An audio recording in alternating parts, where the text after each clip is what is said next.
How we doing? Pete Roberts here with bjjweekly.com, Rolling Reflections. And today I've got Richard Weber with me, and we're going to be looking at a roll he had to experience with Alexey Cruz. So we're going to get right into it here, Rick. We get into a nice butterfly guard.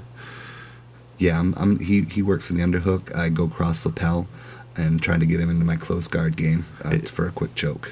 And he's got a nice grip. I was here, and I'm kind of off camera to the left, but I remember he had a grip with his right hand on your knee, and he's trying to push it through the half guard. Yeah, he's preventing me from getting close guard. He knows what I'm up to, and he's pushing on my left leg so that I can't switch my hips and close my guard up. And he knows that that's not a good position for him. I have his posture, and I have his neck, so if I get my guard closed. So one thing with Alexey, which you'll get to see here, guys and girls, is he's obviously a high level black belt. You've got black belts and you've got high level black belts, and here Alexey's a former world champion, and you're going to get to see some nice things he does with his body. And one of the things he does do is he works his legs is two parts, and I'll point out here where he works his knee to ankle when he's working passes and controls, which I'll be pointing out during this roll. But Rick, what are you looking to do right here? Working for high guard, and I was looking maybe if the arm was there, but I felt it wasn't there, so I bailed on it. I'm trying to go cross grip. Now I'm trying to break his posture. And you get it broken. Yeah, I mean, the thing is, he's really strong, and he kept pulling up, and I didn't feel like a hip bump was there, so I didn't come up with him. So he pulls you up. Yeah, and I go for like the little loop choke, and it's kind of a war of attrition right now. Yeah, I'm looking actually for a sweep here. I'm looking to break, and I'm looking down and waiting for the right time to go, because I know the knee's coming in to my butt and for the combat-based style pass, and I'm just late. And right. he exploits it. I had a pretty good squeeze on his neck, and it didn't bother him a bit. Yeah, didn't affect his game at all.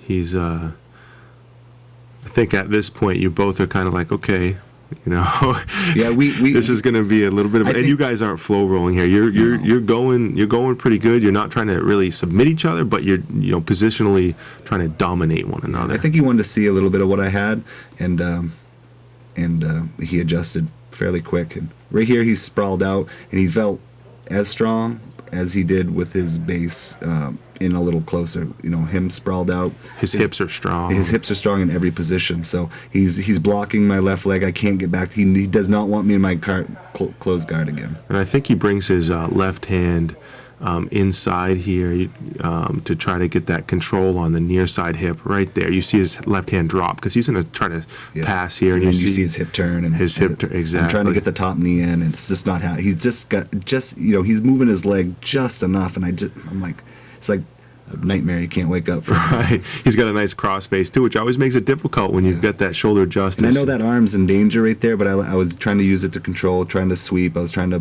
push my hips into him, maybe bring him over the top. And I wasn't really worried about my arm there. I know it's not the best place to have it. I really under the armpit and make a bridge. Sure. But I didn't feel like it was there. I felt a little more comfortable here. If he went for the arm, maybe give me some space. So you get a nice regain the half guard here, and yeah, I want that overhook again. A lot of times I'll get the overhook and then I'll put a butterfly hook in, then go back to closed guard again. But he's not having any of it. He stands up, and his standing passes are really nice. I tried to sit up with him there, and he came right back down immediately. Most guys hesitate a little bit there for me. This move right there, yeah. He got that cross grip, and he set that up, and he teaches this in one of his weekly sessions here for BJJ Weekly, and he just climbs to mount, and he puts his, he kind of gets those hooks in, and you're rocking. And what are you trying to do here? I was going back and forth from like a hip bump, umpa, to like elbow escape, and trying to go back and forth, and he was tight. He was moving his hips just enough, and just really ride me out. He weaves his foot across right here. Look at that. That control is a nice control. He's got the hook, but he brings his foot across your other leg to keep you from being able to flatten your leg out to elbow escape. And I don't have a ton of hip flexibility, so anytime if you can isolate my hips, he's really taking my strength away from me. He's going for an arm here, and you did trap that shin, which is a really, I know what sweep you were going for, but you did trap it, and he's trying to come across, but you rode it right up. which was a nice reversal.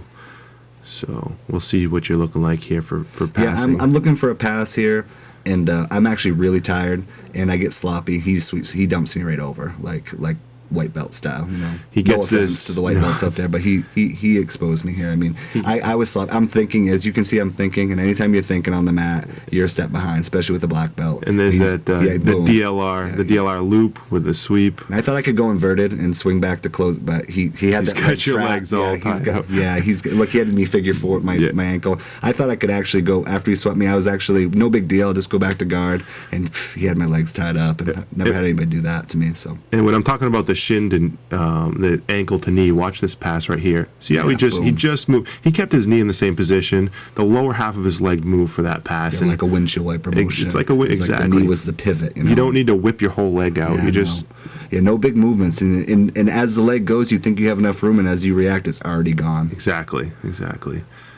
Here you're trying to work, trying to stay on your hips, and Alexey, his hips again are so strong, and he keeps that sprawl. He's always got that, like a pyramid almost. He's got both his feet sprawled in his head or his arm, keeping constant pressure. Yeah, his base is phenomenal. He's hard to sweep. I mean, and I'm not really working a lot of sweeps. I'm actually just trying to snake my hips back. He grips this arm here because he's got that weave, and he's trying to work that pass. And Yeah, I had the underhook and the half guard on that side, and I was trying to come out, but he had controlled my right arm, and I couldn't get to his back. Obviously, he was in no danger. And you see how flexible his hip was there on that pass. Like I usually can hold on to a guy's leg, and he was turned. It was completely perpendicular to his body. Here we go. He's skips over. Yeah, he's gonna go for a series of like neon belly to. He's gonna really dance on me a little bit, but I'm trying not to get submitted. I'm really tired at this point.